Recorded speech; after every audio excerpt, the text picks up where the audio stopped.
Now let's talk about your attempt to shed some light on this. There are 3 members of the current Australian Parliament who have been named as World Economic Forum Young Global Leaders. They are Sarah Hanson-Young of the Greens, Claire O'Neill of Labor and Andrew Bragg of the Liberals. And in the previous government, Greg Hunt, who was for many years a senior Liberal minister, spent a year working at the WEF in 2000.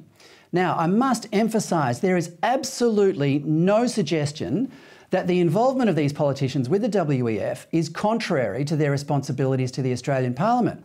For all we know, their involvement in the WEF is actually a positive thing. But the point is we don't know what their relationship with the WEF is. Alex, how did you try to shed some light on this and why did you do it?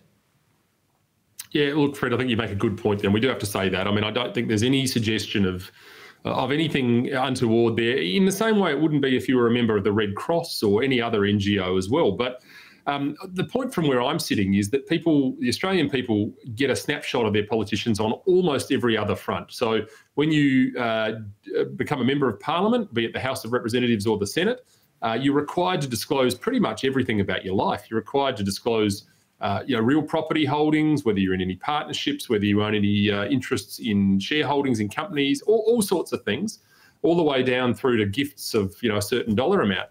And it strikes me, though, that so much potential influence is there from other bodies, not just the WEF. It's potentially organisations, like the Gates Foundation or the Red Cross, even whatever it may be. So my proposal was that we put another category of criteria onto that register of interest. Then we have the committee process look at that, which is a perfectly appropriate way of doing it. Just simply to say, look, in the same way that it's no issue if you've got a mortgage with the Commonwealth Bank, we should also know if you've ever held an office with an NGO, whatever the NGO is. Now, unfortunately, the Senate didn't see it that way, and Labor and the Greens voted against it, and it ultimately went down. So that's pretty disappointing, I have to say. I mean, we're talking about 2 parties that spend vast majorities of their day talking about the importance of transparency in the Parliament. We weren't even looking for that. We were looking for it to be referred to a committee process. So it's pretty extraordinary that they wouldn't wave through. But nothing surprises us in the Canberra bubble. It is not the real world, Fred. I can assure you of that.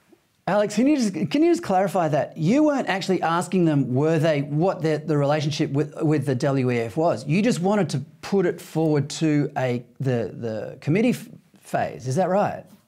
Yeah. So the motion effectively looked at a referral to a committee to see whether or not we should be adding a different category to the register of interests. And what that did was ask the question: should we be looking at adding a category for involvements with NGOs, whether you held any offices with an NGO or political lobbying organisation? I mean, it was quite broad.